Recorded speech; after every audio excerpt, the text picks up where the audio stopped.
Meus queridos irmãos, a graça e a paz do nosso Senhor Jesus Cristo. É com muita satisfação que aqui estamos mais uma vez para dar continuidade às nossas aulas de Escola Bíblica Dominical. Desta feita, nós vamos para a lição de número 3, que tem por título Cristo apresenta as 7 igrejas. E interessante o fato de nós colocar esse título aqui, Cristo apresenta as 7 igrejas. Isso não quer dizer que nós vamos abordar nesta lição 3 ou já falar a forma que Cristo se apresenta às 7. Então quero deixar claro aqui para os irmãos que nós vamos abordar aqui nessa lição de número 3 apenas 3 das 7. Então nós vamos falar sobre a igreja de Éfeso, a igreja de Esmina e a igreja de Pérgamo. Então nós vamos abordar essas 3 aqui, falar da forma que Cristo se apresenta a cada uma delas. É interessante, meus queridos irmãos, que entender que quem foi usado para enviar essas cartas, primeiro podemos dizer assim, escrever e depois enviar, começando por Éfeso, que era conhecida como a igreja matriz, porque Éfeso era a capital da província romana, ali na Ásia Menor. Então Éfeso foi a primeira a receber e dali foram distribuídas para as outras igrejas. É importante entender isso aqui. Voltando aqui ao assunto. João recebe a revelação de Deus, por visão ele vê Cristo glorificado e é autorizado a escrever e enviar. Mas é importante destacar também que o autor de cada carta que é enviada é Jesus Cristo. Ele é o autor de cada carta. E como autor de cada carta, ele procurou se identificar ou se apresentar a cada uma das igrejas. Interessante como ele é o Senhor da igreja, ele é o Deus provedor, cuidador, é o Deus que protege, que nos livra, que nos guarda, que nos corrige quando é preciso, que nos exorta. Ele se identifica com cada uma dessas igrejas conforme a sua necessidade, conforme o que cada uma está passando, segundo as suas situações, segundo as suas dificuldades, podemos dizer, o que elas estão enfrentando, encarando. Ele se identifica com cada uma delas. É importante entender. Observe que na primeira lição nós falamos sobre a revelação, a revelação de Jesus Cristo. Deus nos deu o privilégio, por meio do seu Filho, de nos revelar algo futuro, coisas que ainda vão acontecer. Então isso é privilégio para nós, crentes, servos de Deus. Se nós quisermos saber acerca das coisas que vão acontecer, olhamos para o cenário, podemos dizer assim, político, mundial e social, moral, espiritual, você vai entender lendo a Bíblia. Entender lendo a Bíblia. Então tudo que está acontecendo no nosso, podemos dizer, no nosso globo terra, podemos entender assim, o que está acontecendo no globo terra, a Bíblia já previa. A Bíblia já relatou. Por quê? Por revelação divina. Então isso é maravilhoso. Como eu sempre digo assim, que o crente, ele precisa ser inteligente para entender essas coisas. O próprio Jesus vai dizer, quem tem entendimento, discirna. Ele vai falar acerca do número 666 e de outras coisas. A gente precisa entender isso. Não é sobre esse assunto que nós vamos falar. Falando só sobre a revelação. Então, por meio da revelação de Deus, da palavra de Deus, nós sabemos que Cristo está às portas, que Ele há de voltar a qualquer momento para buscar a sua igreja. E nós aguardamos por este momento glorioso. Então, na primeira lição, nós falamos sobre a revelação de Jesus Cristo. Cristo é a maior revelação de Deus para nós. E por meio de Cristo, nós passamos a receber as revelações de Deus. Amém? Então veja só. Ele é o autor E João, por meio da visão de ver Cristo glorificado, né, ele agora é, como se diz, usado por Deus como instrumento de Deus para escrever e para enviar as cartas. Na lição do número 2, nós falamos sobre aquele que anda no meio das igrejas, aquele que anda no meio dos 7 castiçais de ouro, 7 castiçais de ouro representando as igrejas. Cristo, ele anda no meio das igrejas. Isso é interessante. Eu falei em uma leitura diária que Cristo não nos conhece apenas de nome ou de ouvir falar. Cristo nos conhece em plenitude. Ele nos conhece nos mínimos detalhes da nossa vida. Então, como aquele que anda no meio das igrejas e conhece as igrejas, ele vai se identificar com elas ou se apresentar para elas conforme o que elas estão passando, segundo a necessidade de cada uma. Então, Cristo vai se apresentar para cada uma, dando nomes, né? E esses nomes que ele vai se identificar, ele vai dizer para elas, né, que ele o conhece. É isso que ele quer dizer, que ele sabe o que ela está passando, que sabe do sofrimento delas, sabe de tudo e que ele está ali, né, na igreja, e ele está pronto a lhe dar força, a lhe dar ânimo, né, encorajamento. Isso é interessante, fortalecer a fé da igreja, mesmo uma igreja querendo sair da sua presença, Cristo lhe dá chance e oportunidade, dizendo: arrepende-te, volta-te o teu primeiro amor, lembra-te de onde caíste, né? Pedindo para que tenha um arrependimento, e ele está pronto a perdoar. Olha que amor grande de Deus. Moisés, quando Deus fala com Moisés, por exemplo, no Monte Sinai, e os irmãos sabem, Êxodo 3, uma da preocupação de Moisés é perguntar ao Senhor: e se me perguntarem o teu nome, o que é que eu vou dizer para eles? Ele diz assim: fala que o eu sou te enviou.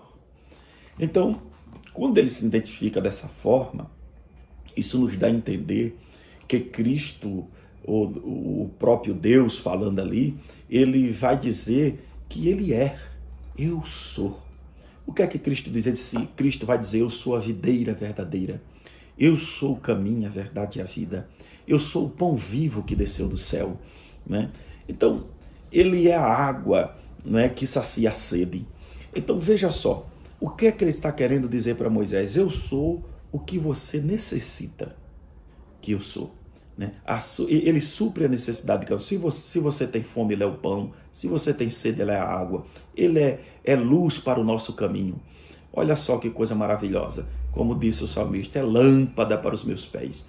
Então, ele se identifica, só repetindo aqui, conforme a minha necessidade, né? Ele vem para mim, para falar comigo. Então, eu quero até fazer uma rápida interrogação. Qual é a sua necessidade, né?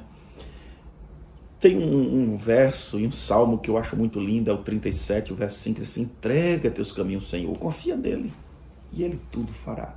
Ele vai agir segundo a sua necessidade, a nossa necessidade. Amém?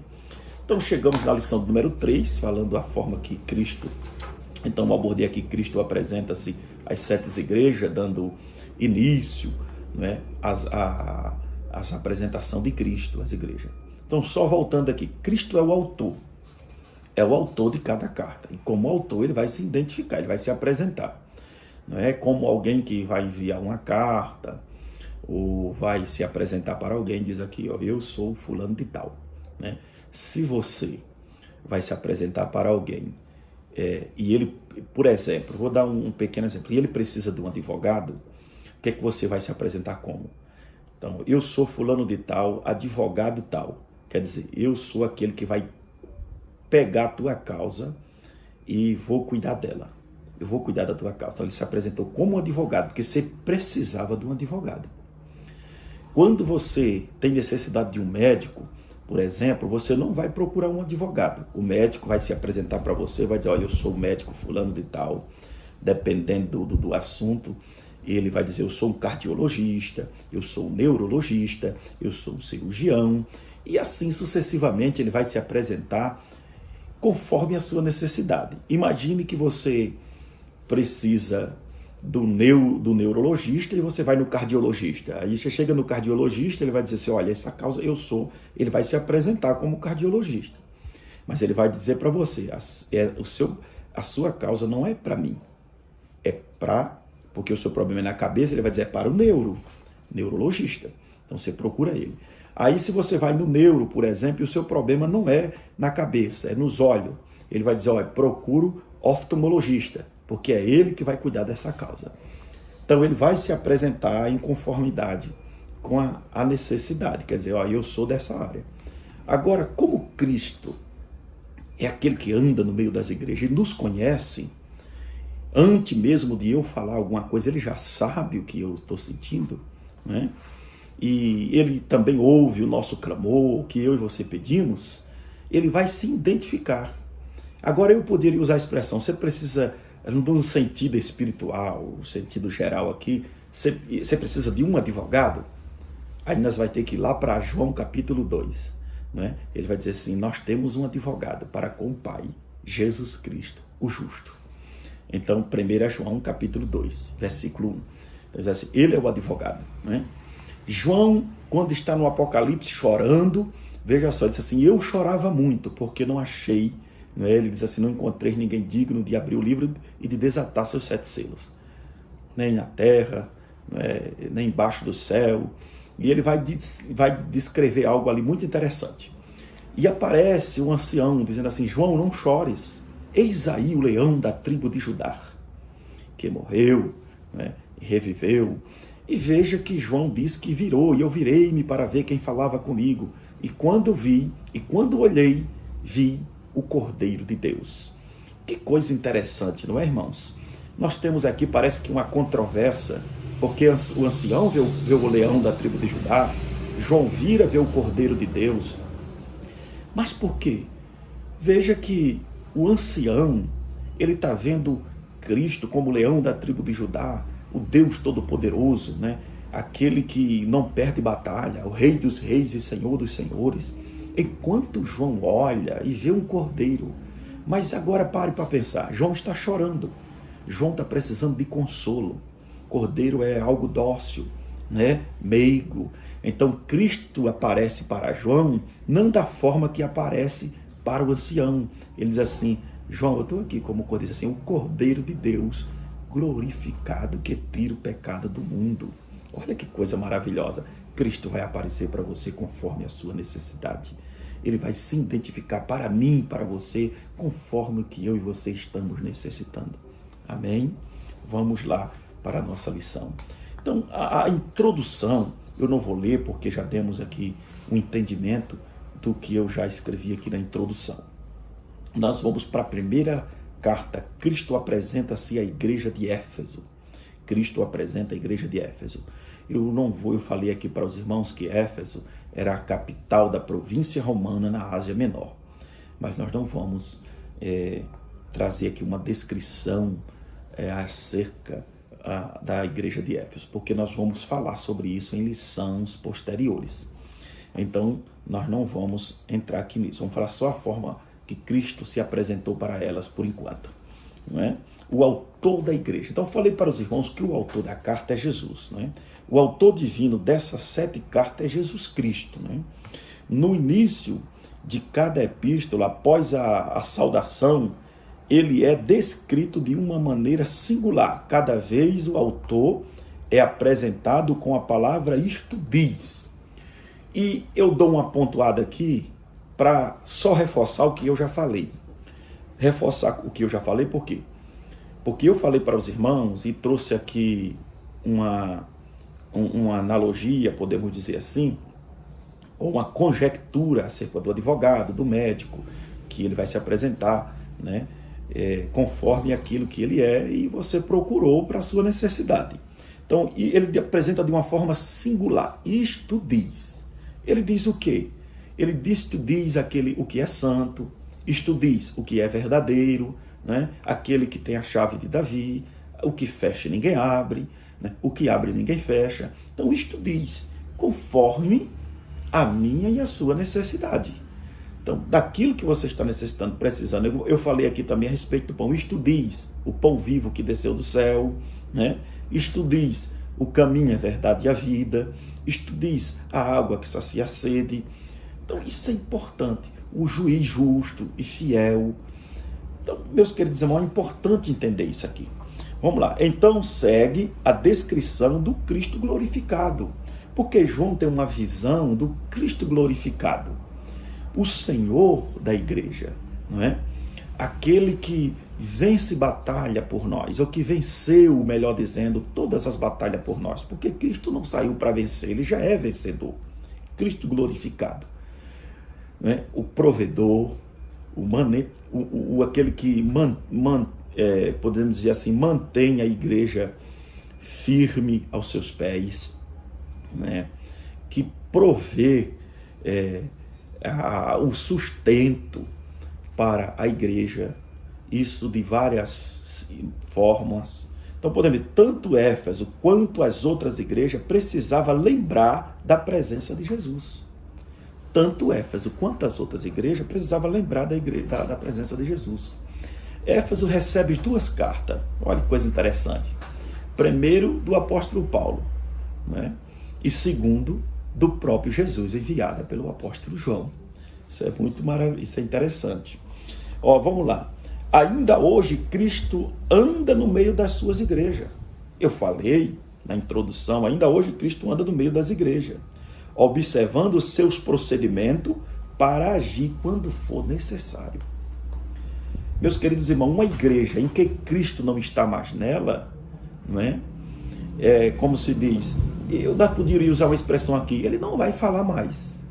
Porque Cristo só fala aonde ele está. Então, ainda hoje, Cristo anda no meio das igrejas, ele habita no meio das igrejas. Por meio de quem? Por intermédio do Espírito Santo. Sondando, não é? Cada um. E quando é necessário falar, ele se manifesta, ele se identifica e fala, não é? Com cada uma, para agir quando for necessário. Ele age quando for necessário e quando é preciso. Então, Cristo está ali todo o tempo. E nós não podemos perder essa presença de forma alguma. Precisamos estar com essa presença, não é? Sempre pedir a Deus, Deus fica conosco, né? Como os 2 discípulos do caminho de Emaús, quando chegaram ao local para onde ia, eles disseram assim, fica conosco, não te ausentas, né? Fica, porque a palavra dele arde em nossos corações, transforma, liberta. É isso. Ele diz aonde estamos errados, onde precisamos consertar, onde precisamos o que precisamos fazer para termos mais comunhão com ele. Mas vamos lá, porque senão vai ficar cumprido o vídeo. Jesus está no controle, não é? Isso é o segundo ponto do primeiro tópico. Jesus está no controle. Olha, ele é descrito nesse versículo como aquele que tem na sua destra as 7 estrelas. Veja só, eu coloquei aqui, as 7 estrelas são descritas em Apocalipse 1:20 como 7 anjos, representando seus respectivos pastores. Então veja, ele é descrito como 7 anjos, representando seus respectivos pastores. Interessante porque ele diz aqui, aquele que tem na sua destra as 7 estrelas. Na destra, mão direita. Ele tem cada um nas suas mãos.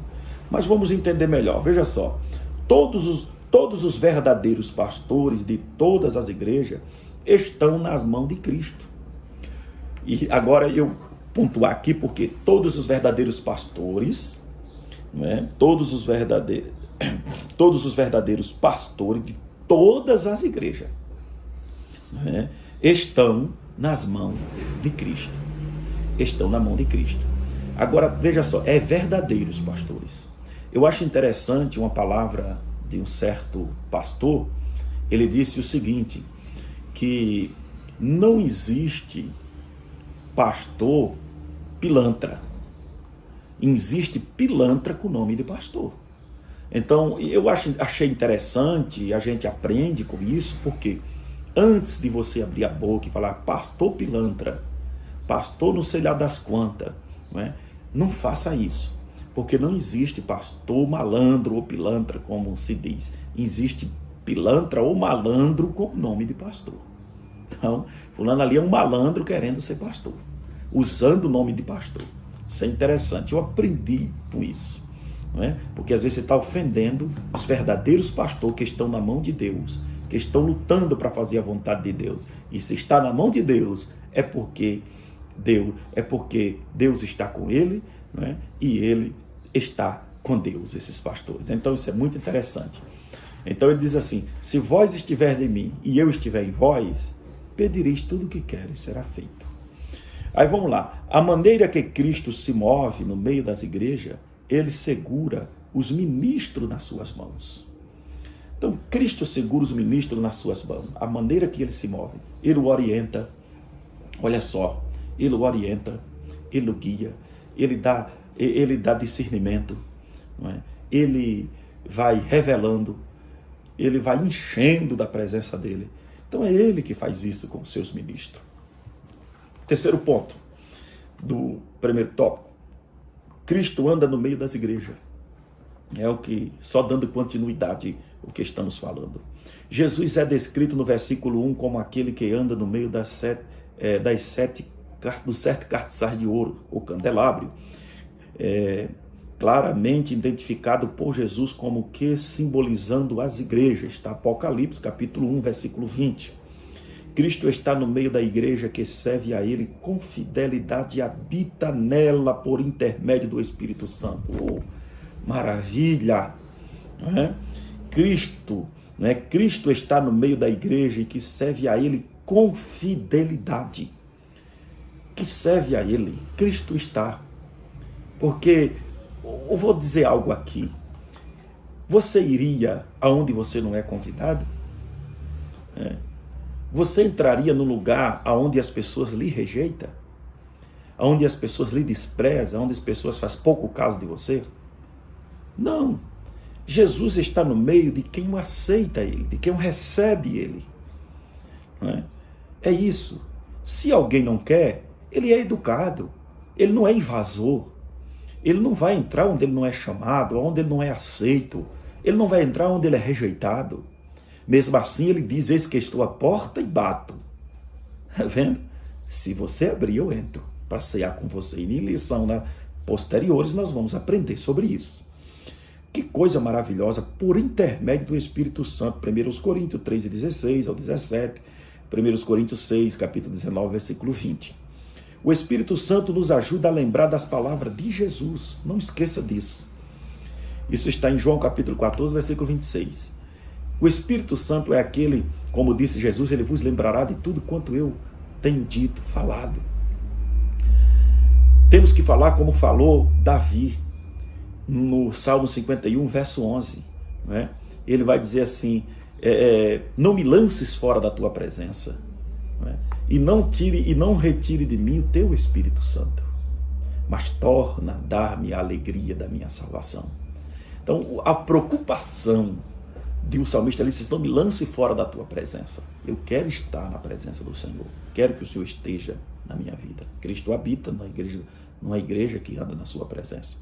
Assim, não me lance fora. Não tire de mim o teu Espírito Santo. Aquele que guia, aquele que lembra, aquele que consola. O advogado fiel, o consolador. O Espírito Santo nos ajuda a lembrar. Aí vem assim: ele intercede por nós. Romanos 8, 26. Ele intercede por nós. Olha que coisa maravilhosa. E esse interceder aqui, não é? É como alguém que pegou a minha causa e a sua causa para lutar por ela. E até o justo juiz dizer: olha, tem misericórdia dele, né? Ele é um pecador, ou muitas das vezes erramos, pedimos perdão, e quando pedimos perdão, diz: olha, ele pediu perdão. Ele intercede com gemidos inexprimíveis. Isso é interessante. Ele luta por mim, por você.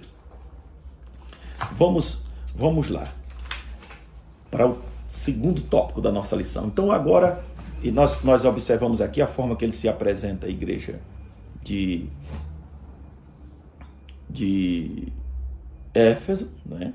A forma que ele se apresentou aqui, Éfeso, isto diz, aquele que tem na sua destra as 7 estrelas, nós falamos sobre isso, representando seus respectivos pastores, que anda no meio das 7 castiçais de ouro, representando as igrejas, Cristo anda no meio delas.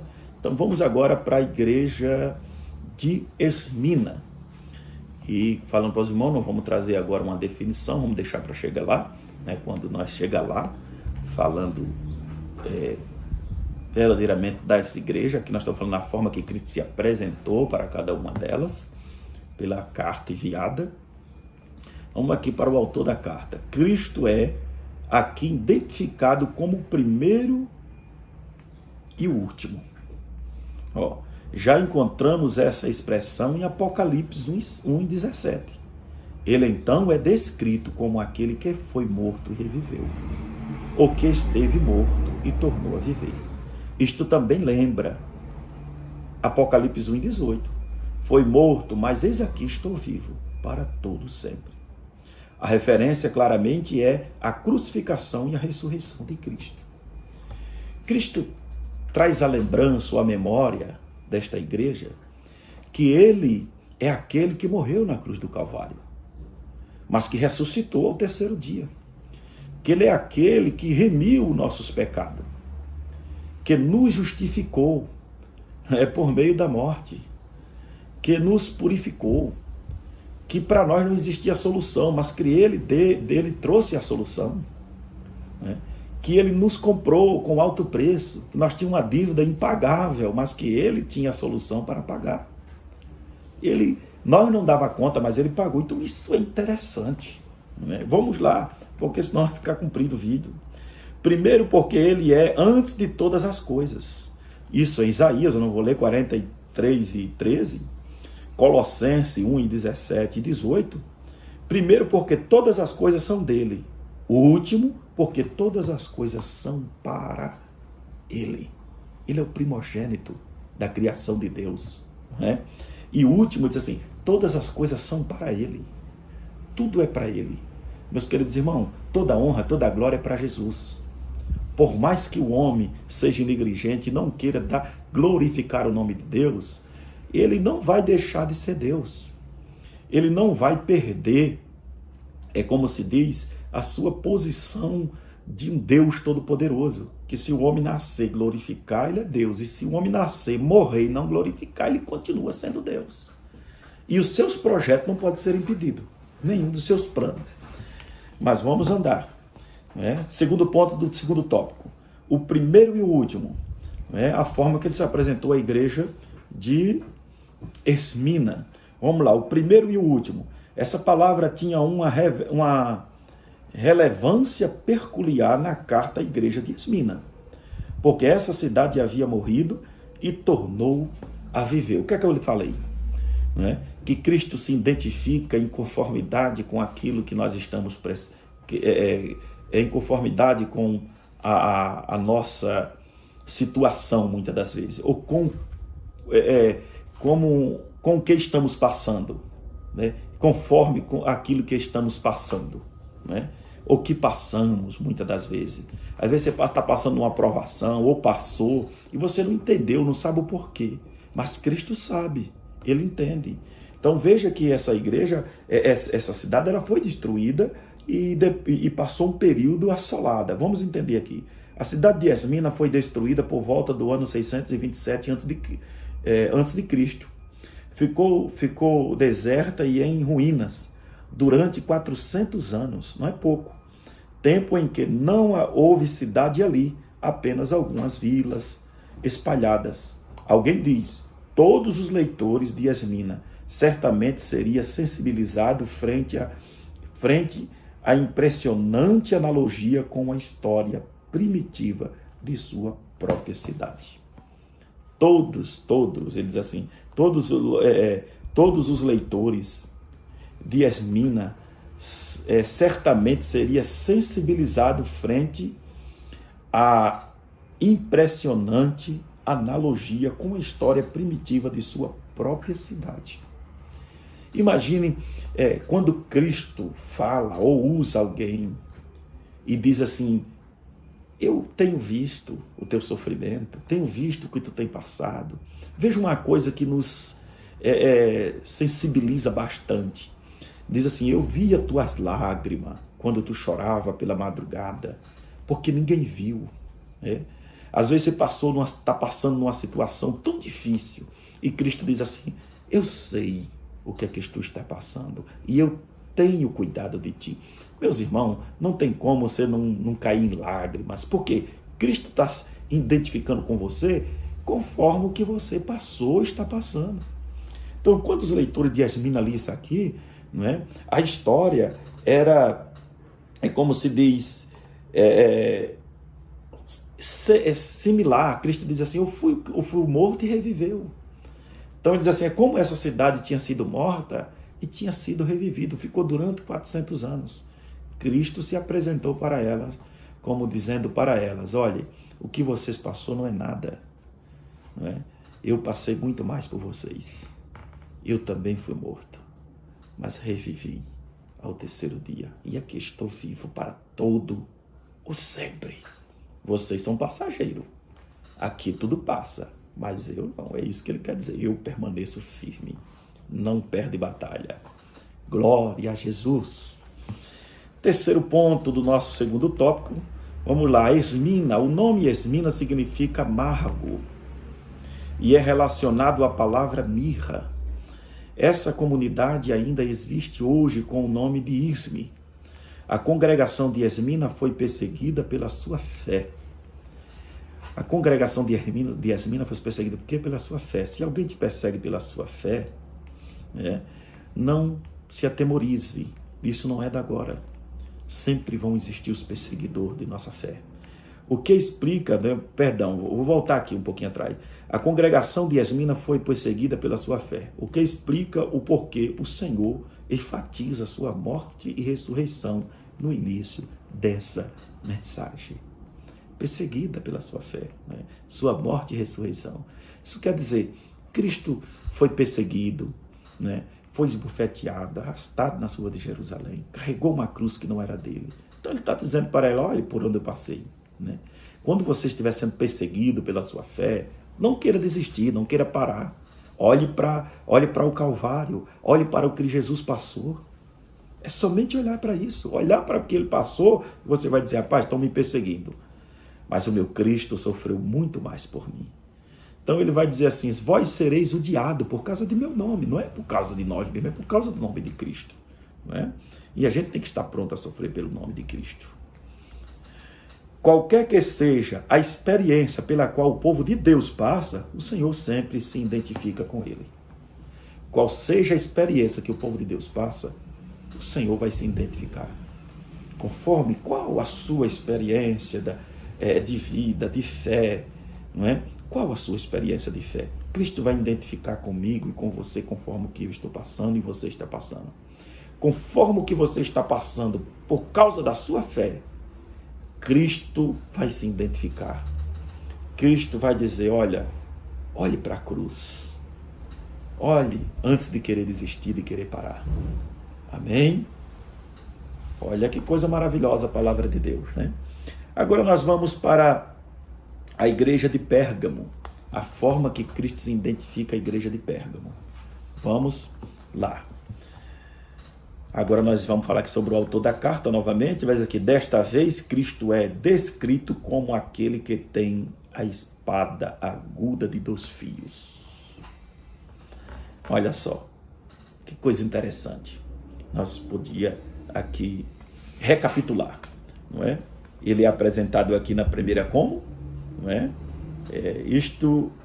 ele se apresenta aqui, como se diz, isto diz aquele que tem a sua destra as 7 estrelas e que anda no meio do 7 castrar de ouro. Ele tem cada um dos seus ministros em suas mãos e anda no meio das igrejas e o conhece. Aqui na segunda ele é descrito como ao anjo da igreja em Esmina, escreve: isto diz, o primeiro e o último, que foi morto e reviveu.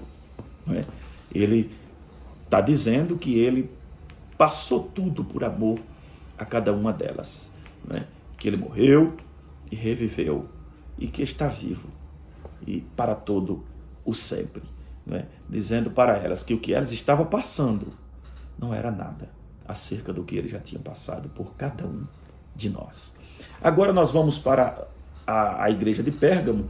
Ele agora se apresenta diferente de todas as outras. Olha só, foi 7 cartas escritas de forma diferente. Ele vai dizer o quê?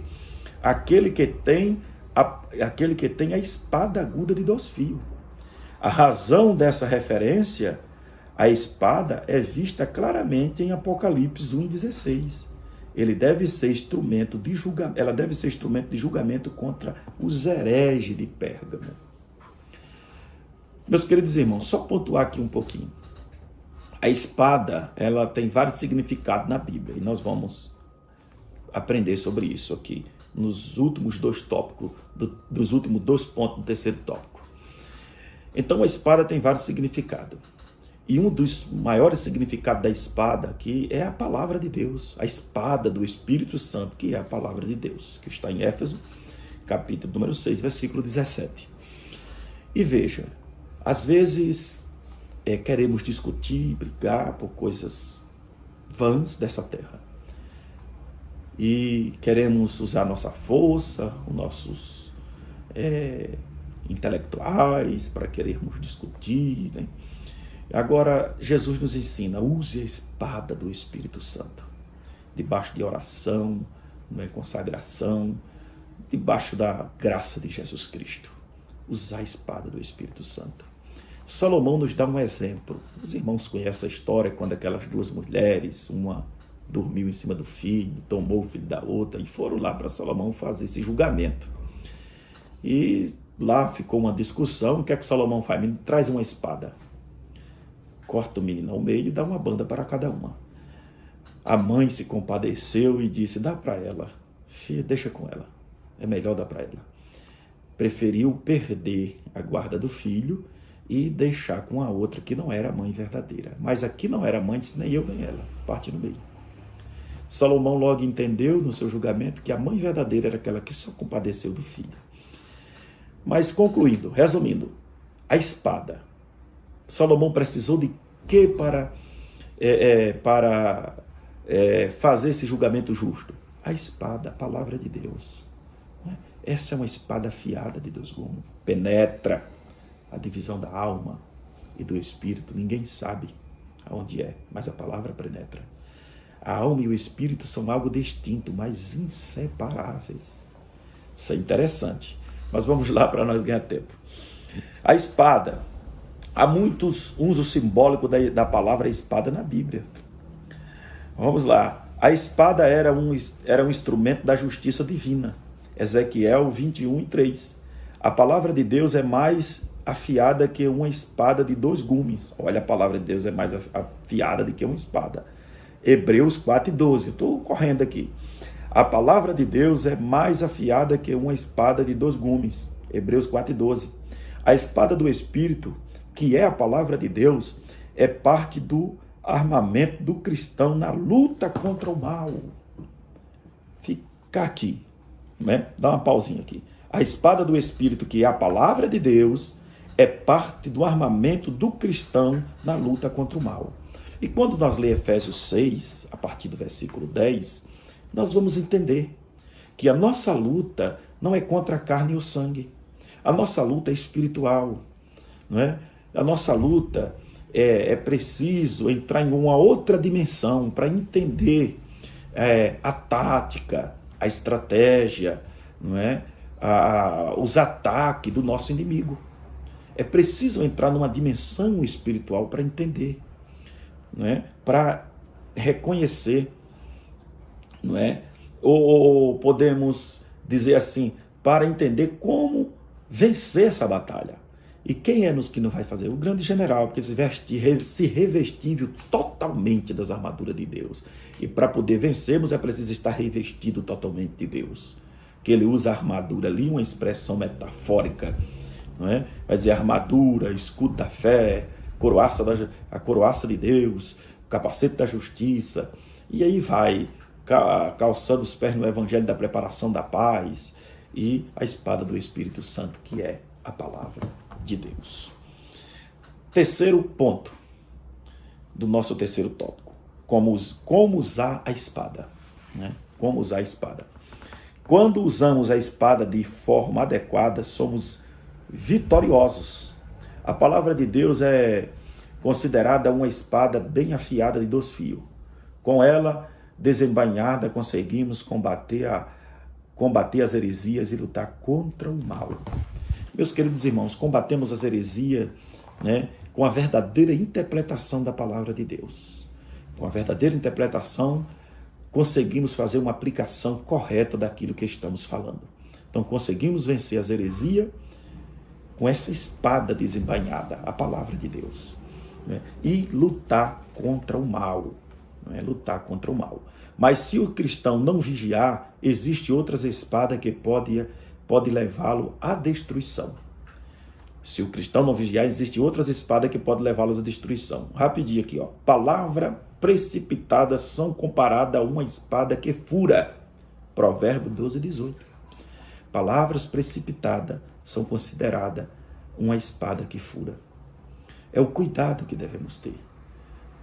Mateus capítulo 12, versículo de número 36 e 37, se não me foge da memória, ele diz assim, que de toda palavra ociosa que o homem vos disser, ele vai prestar conta no dia do juízo. E preste atenção que a palavra ali não é ansiosa, é ociosa. Isso fala de indolente, de uma pessoa indolente, quer dizer, de alguém que fala sem pensar, né? Tudo que vem ele joga para fora.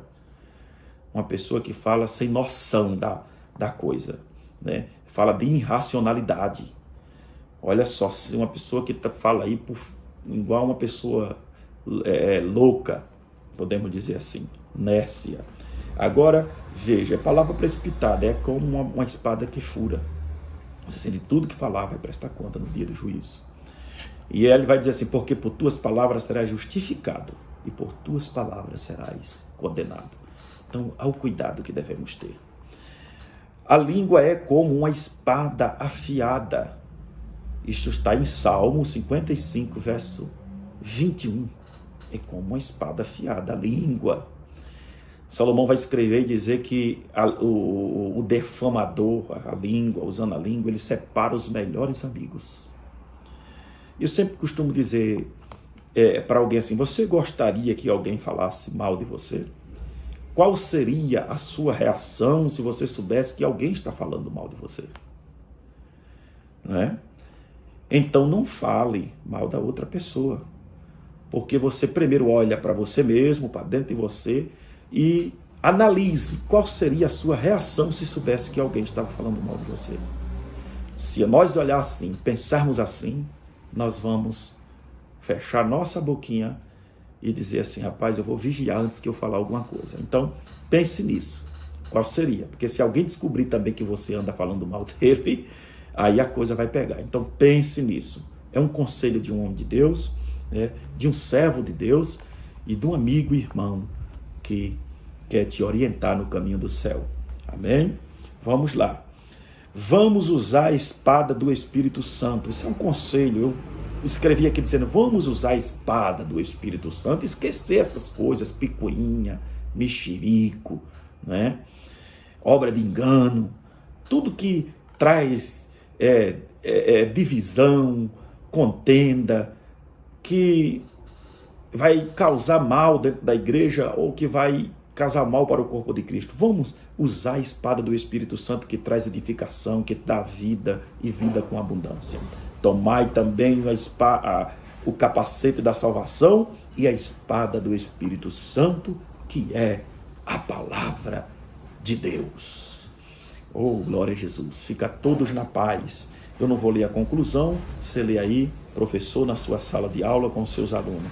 Eu quero finalizar, como sempre, agradecendo a Deus por essa riquíssima oportunidade, por esta aula, né? Que Deus continue falando ao seu coração, que o Espírito Santo continue lembrando-te das palavras de Jesus. Eu quero louvar a Deus pela vida do nosso pastor-presidente, pastor Aldair Gonçalves Dias e toda a sua família, toda a diretoria da nossa igreja, todo o conselho administrativo da nossa escola dominical. Fica todos com Deus.